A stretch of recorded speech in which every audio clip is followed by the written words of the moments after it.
जानवरों को आपने कभी बैठकर खाना खाते हुए देखा कि जी बैठकर खाना खा रहे हो, दस्तरखान बिछाकर खा रहे हो, कोई उनको एहतमाम से खिला रहा हो?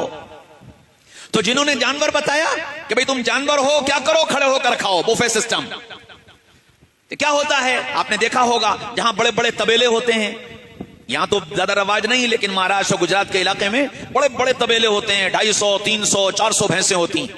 तो उन तबेलों में जगह जगह पर उनके सानी खाने के लिए वो बने होते हैं, उसमें सानी लगाई जाती है, और जब सारे गोया थालों में सानी लग जाती है, फिर भैंसों की जंजीर खोली जाती है और वो हर भैंस भाग करके अपनी थाल पर पहुंच जाती है, कुछ खाया कुछ गिराया, ये करती है। तो अब जिन्होंने जानवर बताया उन्होंने क्या कहा, उन्होंने कहा कि भाई जानवर खाने के लिए आने वाले हैं, इसलिए थाल सजा दो। तो पूरे मैरिज हॉल में थाल सजाए जाते हैं, यहां सालन, वहां कबाब, वहां बिरयानी, वहां रोटी, वहां आइसक्रीम, वहां सलाद, और वहां जूस, और वहां चाय, वहां कॉफी, पूरे पंडाल में वो थाल सजे हुए हैं। और उसके बाद जब खाने का वक्त, वहां भाई खाना शुरू, तो ये जानवरों की भीड़ भागती है खाने की तरफ। जानवर हो, जानवर खड़े होकर खाता है, तुम भी खड़े होकर खाओ। अच्छा, जानवर जब खा चुकता है तो अपनी थाल में ठोकर मार देता है और वो थाल पलटकर सारा खाना वहीं गिर जाता है। हम चूंकि समाजी जानवर हैं तो हम ठोकर तो नहीं मारते, हम आधा खाते हैं, आधा प्लेट में छोड़ते हैं और प्लेट ले जाकर के डस्टबिन में डाल देते हैं।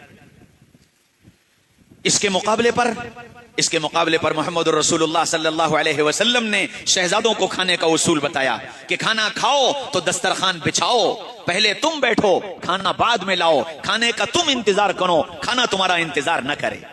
खाना अपने सामने से खाओ, एक दाना भी गिर जाए तो उसको उठाकर खा लो। और फिर खिलाने वालों से यूं कहा, मन काना युमिनु बिल्लाहि वल यौमिल आखिर फलयुक्रिम ज़ईफा, जो अल्लाह और आखिरत के दिन पर ईमान रखता है उसको चाहिए कि अपने मेहमान का इकराम करे। तो अब खाना खिलाने का उसूल सिखाया कि खाना खिलाओ। शहजादे हो, खाने का अदब करो, बैठकर खाओ, अल्लाह का नाम लेकर खाओ। जानवरों के यहां अल्लाह के नाम का कोई तस्करा नहीं, वो तो आया और उसने खाना शुरू कर दिया। तो अब जिन्होंने जानवर बताया उन्होंने कहा आओ खाओ, दुनिया की बातें करो, सियासत के मसले हल करो, किसी को उठाओ किसी को गिराओ।